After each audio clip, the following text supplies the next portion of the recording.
नमस्कार, प्रणाम, राम राम. मी आता आलेलो आहे रत्नागिरीत आणि रत्नागिरीत ना ITI जवळ ह्या आता एक नवीन हॉस्पिटल उघडतं आहे. सांगायची गोष्ट म्हणजे मी असेच व्हिडिओ करतो आहे आणि या व्हिडिओच्या माध्यमातून जा काय चांगला असतात ना त्या लोकांपर्यंत पोहोचवायचं काम करतो आहे आणि ह्याच माझं काम आहे. तर हे व्हिडिओ मुद्दाम पूर्ण बघा, कारण गरजेचं आहे.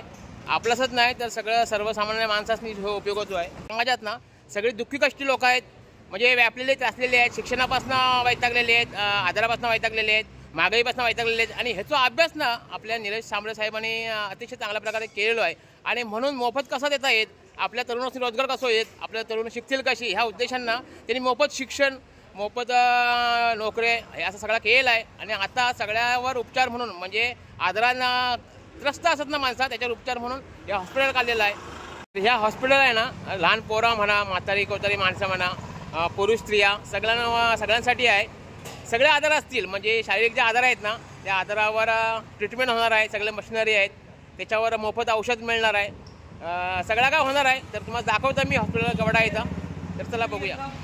तर ह्या बघा, ह्या हॉस्पिटल आहे जिजाऊ शैक्षणिक संस्था, श्री भगवान महादेव सांबरे मोफत रुग्णालय आणि याचे सर्व आहे निलेश सांबळे साहेब. तर आता हे बघा, एवढं प्रशस्त जागा आहे, प्रशस्त इमारत आहे.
सगळं हॉस्पिटल फिरलं आहे मी. अतिशय सुंदर हॉस्पिटल आहे, म्हणजे सगळी व्यवस्था केलेली आहे लोकांसाठी. फॅन म्हणा, AC म्हणा, स्वच्छता चांगली आहे, स्टाफ चांगला आहे, डॉक्टर बाहेरचे चांगले डॉक्टर आहेत, मशिनरी चांगल्या आहेत. त्याच्यामुळे सुविधा 100% चांगली मिळणार. त्याच्यामुळे पुन्हा एकदा मी निलेश सांबळे साहेबांचे आभार मानतो आहे, कारण निस्वार्थी आणि निष्काम सेवा म्हणून लागत हे असा. म्हणजे नाव बघा, भगवान महादेव सांबरे मोफत रुग्णालय रत्नागिरी. औषधासहित सर्व शस्त्रक्रिया मोफत केल्या जातील. लक्षात आलं. कोणावर वेळ येऊ दे नको, कारण आजार पण ह्या लय बेकार असतात. ज्याच्याकडे येतात त्याला समजतं, त्या कोणावर येऊ नये. पण झालाच ना तर तुम्ही बिंदास या इकडे. आपलं हॉस्पिटल असं समजा मोफत होणार आहे. तर ह्यो व्हिडिओ ना मुद्दाम सगळ्यांनी शेअर करा, कारण प्रत्येकाचा ह्याचा लाभ मिळू दे समजला विषय ना. म्हणजे पुन्हा एकदा सांगते, कोणावर हे वेळ येऊ दे नको, देव असं काय करू दे नको. पण 100% ही जी काय सेवा आहे ना, ही अतिशय सुंदर सेवा आहे, निष्काम सेवा आहे. आणि म्हणून पुन्हा एकदा समजा साहेबांचे मी आभार मानते. धन्यवाद. आणि अजून सगळं काय काम झालेलं नाही, पण बारीक सारीक काम अजून होत आहे. आणि हे आपले असे मित्र आहेत ना, ते करतात असं सगळं काम. तर ह्याची पण आपण यांच्या कामात शुभेच्छा द्याव्या, सांभाळून काम करा. तर तुमचं पण काम महत्त्वाचं आहे, समजा ना, सगळ्यांचा हातभार लागू दे सगळ्यांनी. तर चला आता मी रजा घेते आणि या हॉस्पिटलला भेट द्या. वेळ येऊ नये कोणावर, पण आली तर इथे बिंदास या. चला बाय बाय.